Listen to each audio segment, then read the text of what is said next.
What is it that businesses want?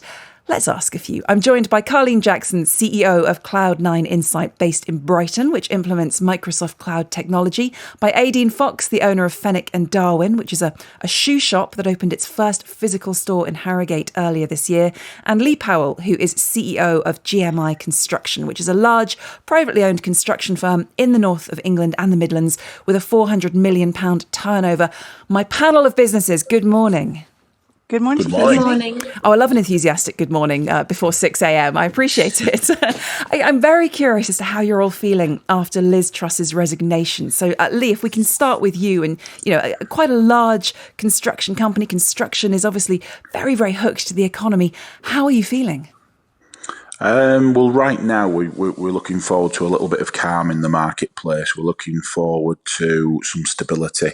On the back of Brexit, the pandemic, the Ukraine conflict, inflation crisis and energy crisis, and then the political uncertainty and the market turmoil as a result of sort of radical fiscal policies set by Liz Truss has created an impact on our industry, which we've noticed. We've noticed a number of large projects struggle to receive funding, which obviously puts a hole into our turnover forecasts. It's actually kind of staggering to hear you listing off everything that's happened over the last 2 and a bit years. The Brexit changes, the pandemic, the latest turmoil. I mean, it's been an incredibly significant few years, and a few years where you've had to be incredibly agile. Aideen, during that few years, you opened up your first physical store. I mean, how is that going?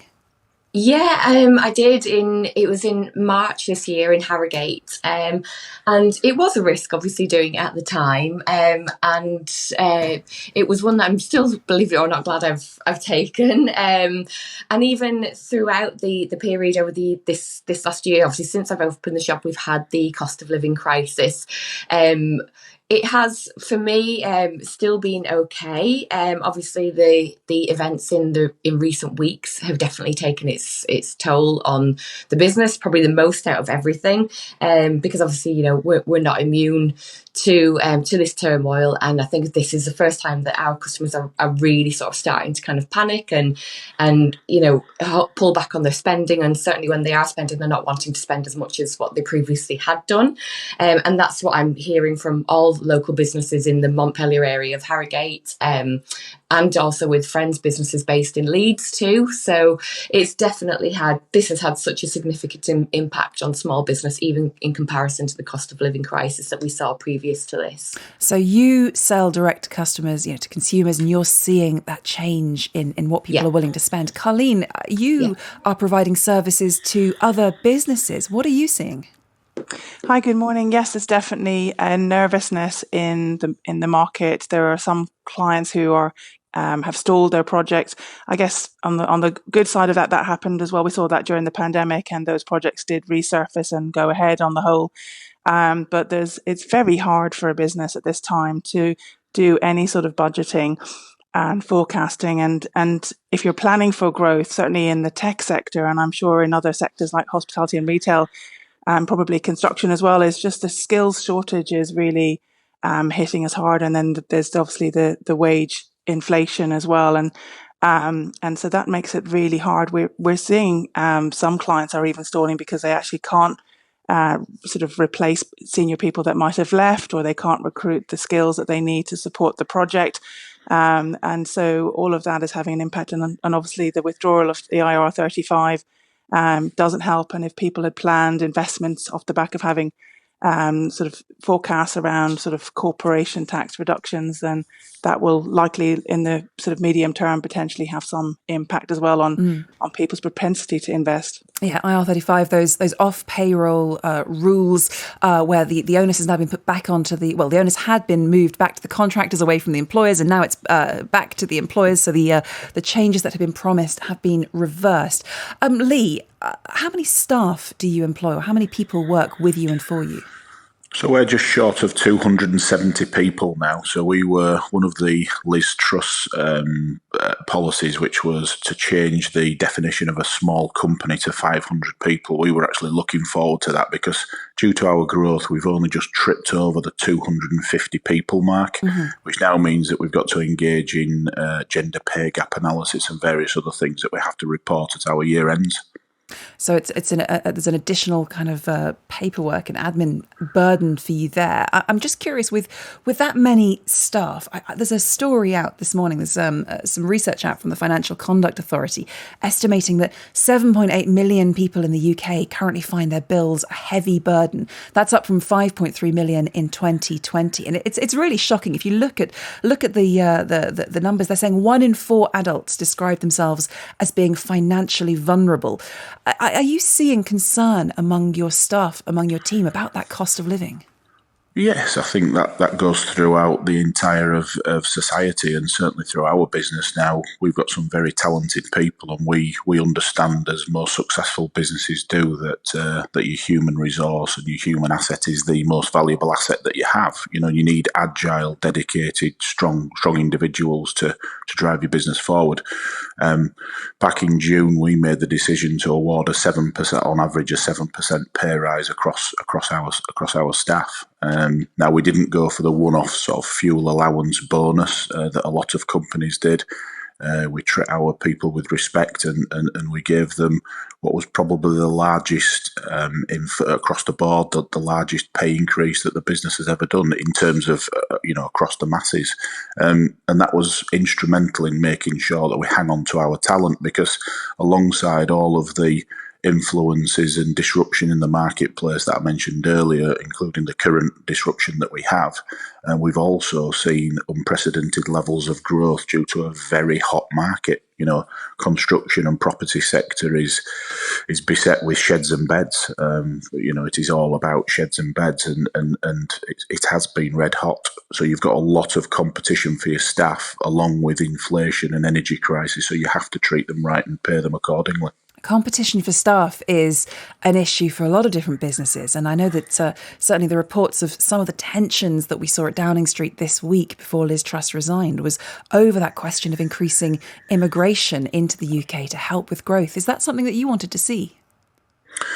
Yeah, I think we've all suffered. One of the people on the call today has just said that there's a skill shortage. It's something that the construction industry has suffered with as long as I've been in it for approaching sort of 30 years now. But yes, with a lot of foreign workers returning home, we do see a shortage of labour supply on our projects. And the way that I would describe it is that there's a lot of risk in construction, and there's a lot of reasons why construction projects go behind programme.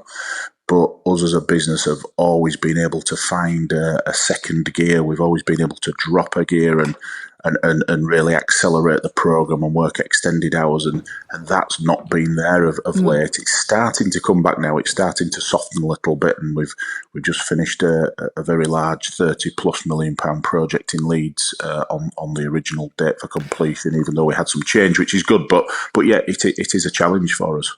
Aideen, what do you need to make Fenwick and Darwin, the physical shop in Harrogate, work and fly in the next few years?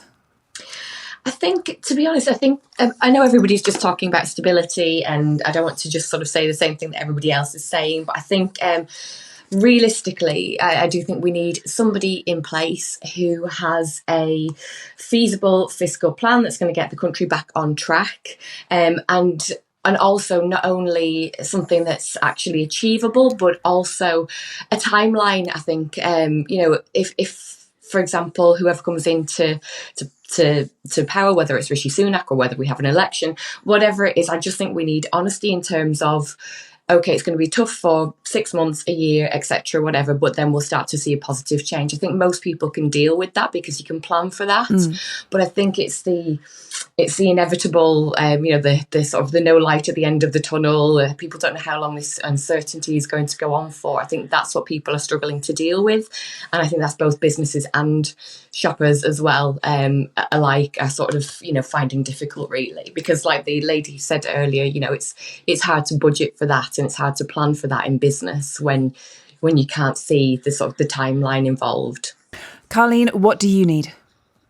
Well, the good news is that the government did relaunch the recovery loan scheme. So I think it's the best kept secret, actually. So if there are businesses out there that are listening to this and they're not aware of that, it's worth looking into that. You can get, if you're a small to medium-sized business, you can get up to £2 million if you've got a strong growth plan in place. I'm really keen to make sure that there are policies around addressing the skills shortage, making sure that there's continued investment in people. I'd love to even see a sort of complete reduction in national insurance for hiring people under, say, 25, where you're skilling them, a bit like, I guess, the apprentice investment, but maybe even allowing people to use that apprentice investment in hiring and investing in more reskilled people or early in careers people, because there's only a shortage down the line, and if we don't address that, that's not good for us as an economy overall.